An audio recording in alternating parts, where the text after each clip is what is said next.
Convido você a abrir sua Bíblia comigo no livro do Evangelho segundo Lucas, Evangelho de Lucas, capítulo 19, Evangelho de Lucas, capítulo 19, leremos os versos de 28 a 44. Lucas, capítulo 19, de 28 a 44. Domingo de Ramos, quem salva é só Jesus. Leiamos a palavra do Senhor. E dito isto, prosseguia Jesus subindo para Jerusalém. Ora, aconteceu que, ao aproximar-se de Betfagé e de Betânia, junto ao Monte das Oliveiras, enviou 2 de seus discípulos, dizendo-lhes: Ide à aldeia fronteira, e ali, ao entrardes, achareis preso um jumentinho que jamais homem algum montou. Soltai-o e trazei-o. Se alguém vos perguntar: por que soltais? Respondereis assim: porque o Senhor precisa dele. E, indo os que foram mandados, acharam segundo lhes dissera Jesus. Quando eles estavam soltando o jumentinho, seus donos lhe disseram: por que o soltais? Responderam: porque o Senhor precisa dele. Então o trouxeram e, pondo as suas vestes sobre eles, ajudaram Jesus a montar. Indo ele, estendiam no caminho as suas vestes. E quando se aproximava da descida do Monte das Oliveiras, toda a multidão dos discípulos passou jubilosa a louvar a Deus em alta voz por todos os milagres que tinham visto, dizendo: bendito é o Rei que vem em nome do Senhor. Paz no céu e glória nas maiores alturas. Ora, alguns dos fariseus lhe disseram em meio à multidão: Mestre, repreende os teus discípulos. Mas ele lhe respondeu: asseguro-vos que, se eles se calarem, as próprias pedras clamarão. Quando ia chegando, vendo a cidade, chorou e dizia: ah, se conheceras por ti mesma, ainda hoje, o que é devido à paz, mas isto está agora oculto aos teus olhos. Pois sobre ti virão dias em que os teus inimigos te cercarão de trincheiras, e por todos os lados te apertarão o cerco, e te arrasarão, e as teus filhos dentro de ti não deixarão em ti pedra sobre pedra, porque não reconheceste a oportunidade da tua visitação. Esse texto descreve a entrada triunfal de Jesus em Jerusalém. Esta é a sua entrada na Cidade Santa para a sua última semana. Nesta última semana, a agenda de Jesus estava bem apertada, bem cheia de atividades. Há muita coisa para realizar naquela semana. Ele entrou em Jerusalém pelas portas da cidade para cumprir a última semana da sua missão. Lucas vai dizer que Jesus expulsou os vendilhões do templo, ensinou no templo, e narrou diversas parábolas, dando conta de diversos ensinamentos.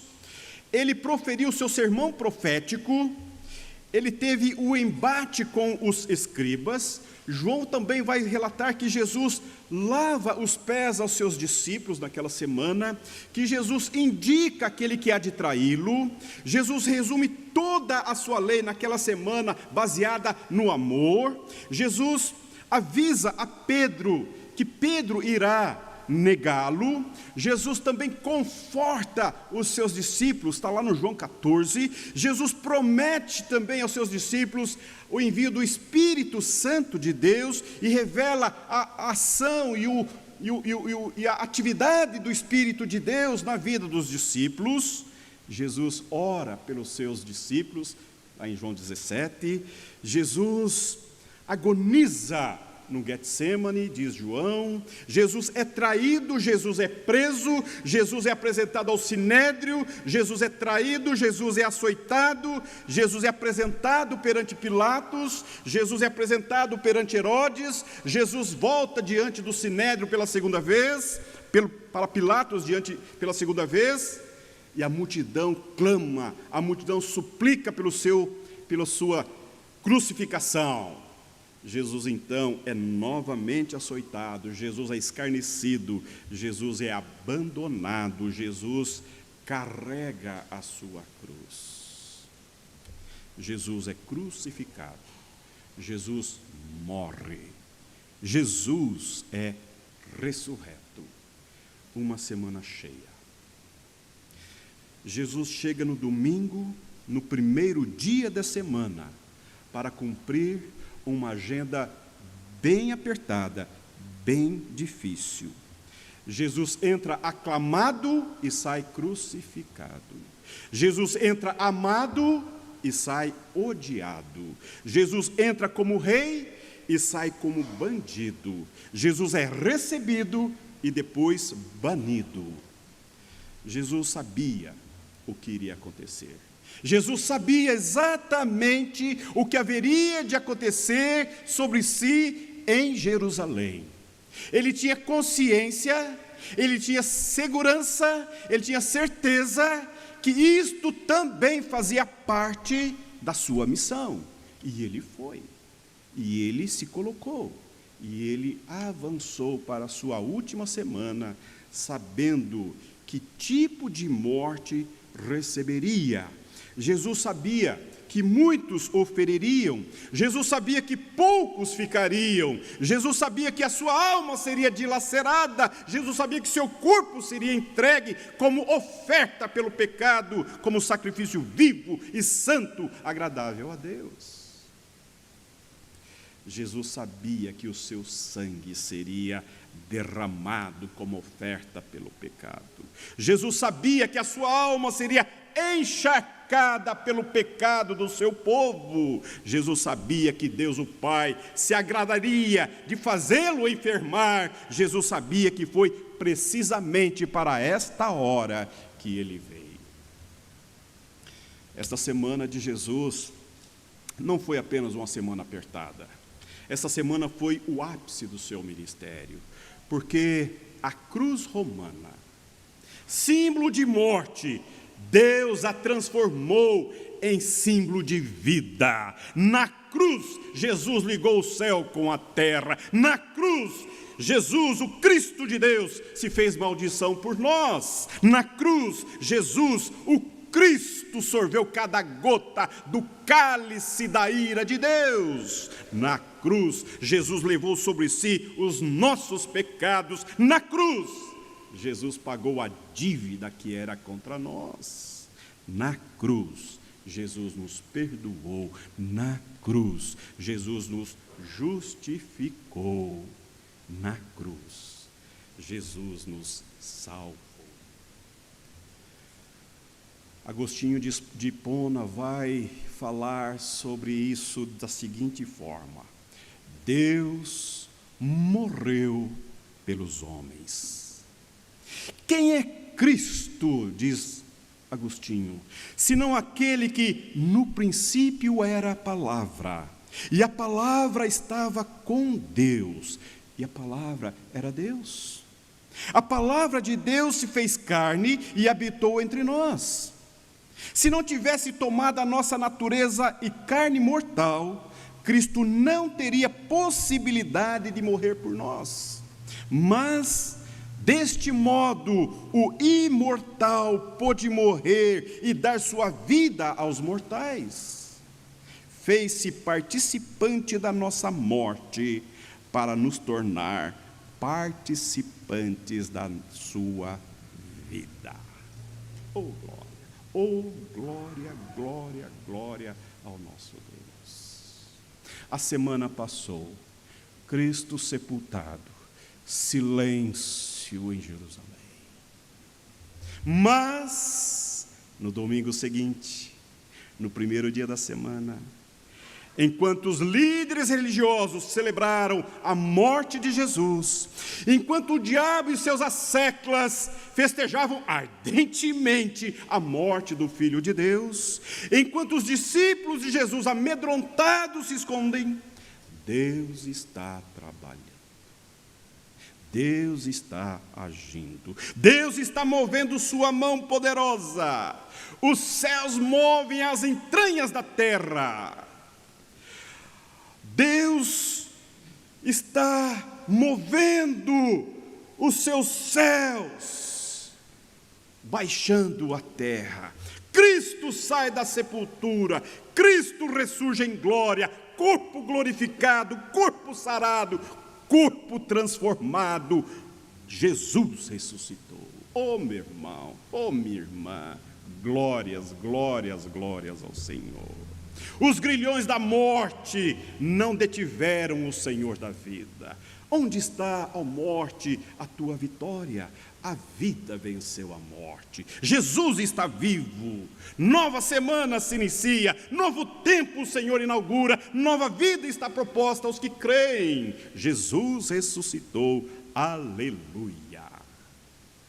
Este relato do texto que nós lemos diz que Jesus chorou. Jesus chorou. Jesus chorou 2 vezes. João vai dizer que Jesus demorou-se a chegar na casa de Marta e Maria quando Lázaro estava doente. Jesus demorou a chegar à casa dessas suas amigas, essa família que o recebia quando passava para Jerusalém, ali ele permanecia. Jesus chegou quando Lázaro já estava morto. Jesus chegou, acolheu os corações, e Jesus chorou diante do túmulo de Lázaro.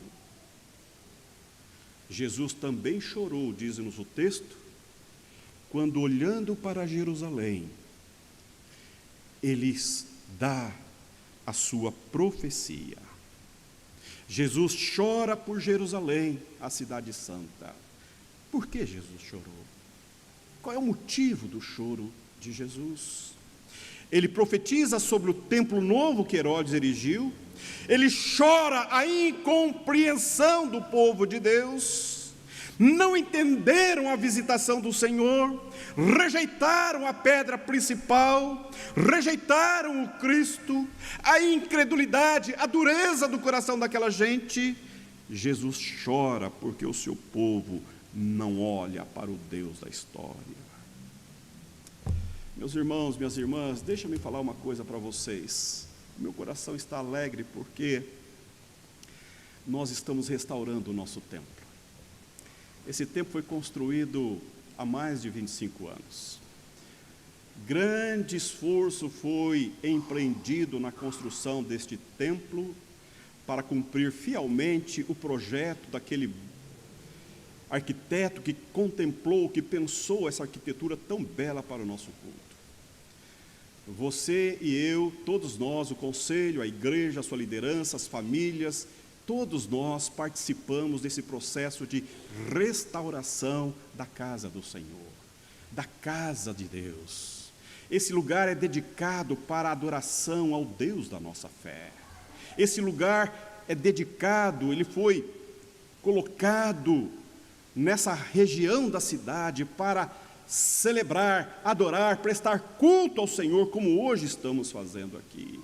Restauramos. Você contribuiu, você está contribuindo, e você continuará contribuindo, por favor, porque há outras obras para serem feitas aqui. Mas, por que você contribuiu? Porque é a casa de Deus. Mas deixa-me falar uma coisa para você nesta manhã. Há uma restauração que está sendo encaminhada.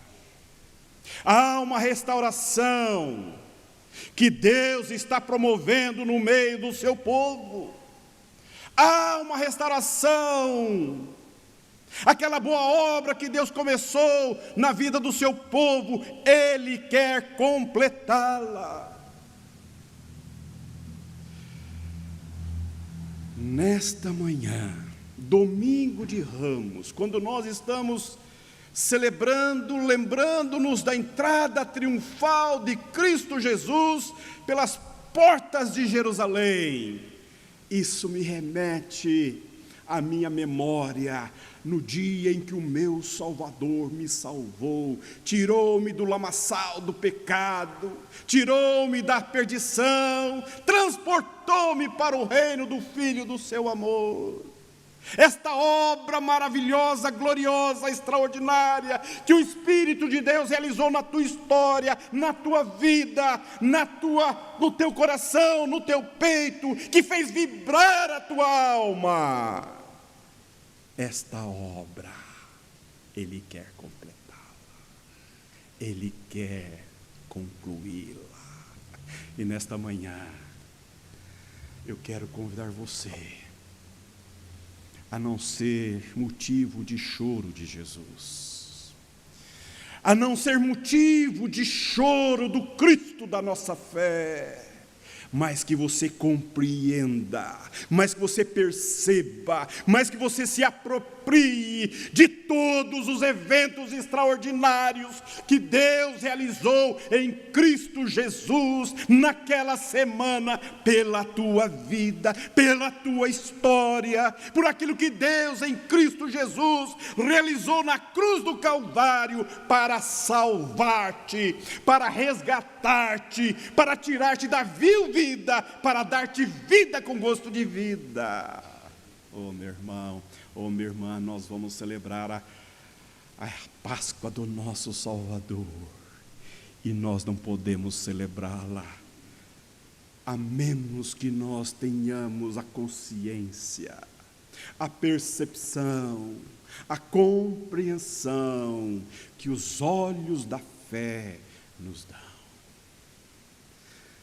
Esta semana que tantos episódios ocorreram, tantos eventos sucederam, uma agenda apertada do nosso Salvador, na sua última semana como humano entre nós, Ele cumpriu cabalmente a sua missão, para que você tenha vida nele.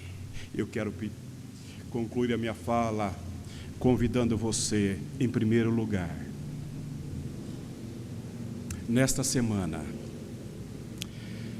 separe tempo para voltar-se às Escrituras de Deus, para ler os relatos dos eventos que sucederam nesta semana que nós vamos celebrar a Páscoa do nosso Salvador. Você como cristão, você como crente, você como discípula de Cristo Jesus, creio eu que não há algo mais oportuno, mais importante ao cristão do que preparar-se para celebrar a Páscoa do nosso Senhor, e permitir-se ser inundado, e ser invadido, permitir-se beber desta fonte de vida que emanam da palavra de Deus, que está marcado na tua história, que Cristo com sangue precioso derramou por você, para que você se revigore, para que você se restaure,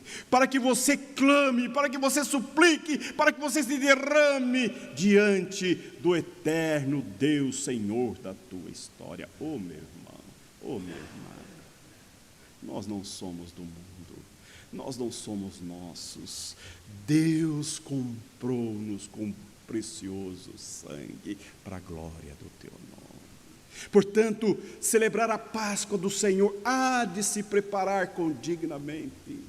Nós preparamos aqui o nosso templo bonito, restaurado, piso, assentos, pintura, limpeza. Por quê? Porque queremos celebrar a Páscoa do Senhor nesta casa de Deus condignamente. mas há uma restauração que precisa ocorrer aí no teu peito, no teu coração.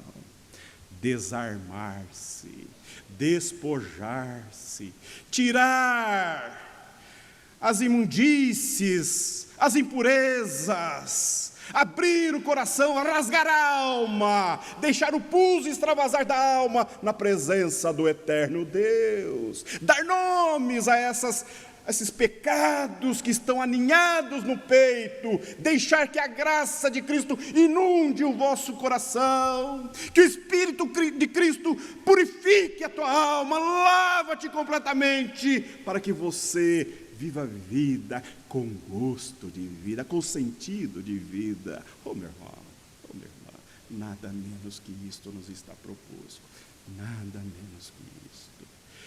Deus realizou uma grande obra por você nesta semana do nosso Salvador. O meu desejo é que você volte-se, retome a simplicidade da sua obediência a Deus pela palavra, que você retome aqueles movimentos do Espírito de Deus no teu coração, no teu peito, que fazia vibrar o teu coração quando você lia a palavra, e a palavra falava, e a palavra comunicava ao teu peito a palavra de Deus. Oh meu irmão, oh minha irmã, esta semana é uma semana especial. Queremos celebrar o Cristo da nossa fé. Queremos convidar você a estar conosco na quinta-feira à noite, quando vamos ter o nosso tempo de vigília, tempo de oração, tempo de trazermos nossos filhos, nossa família, convidarmos nossos vizinhos para buscar a face do nosso Deus, buscar a face do eterno Deus, abrir o nosso coração, fazer súplicas aos céus. Na sexta-feira, ao meio-dia, vir celebrar conosco o culto das 7 palavras, refletirmos sobre as palavras amorosas que emergem da cruz. O que mais me traz impacto na semana do Cristo é que Ele foi esmagado, Ele foi triturado, Ele foi moído. Como cana Ele foi esmagado e triturado, e quanto mais lhe apertava, mais lhe triturava, a docilidade exalava de si. Este é o Deus da nossa Páscoa. Ele quer te abençoar, Ele quer continuar abençoando a tua alma, a tua fé e o teu coração. Volte-se a Ele, quebrante-se diante dEle, beba, sugue, suplique essa presença gloriosa dentro de você. Que Deus te abençoe. Vamos ouvir o coral.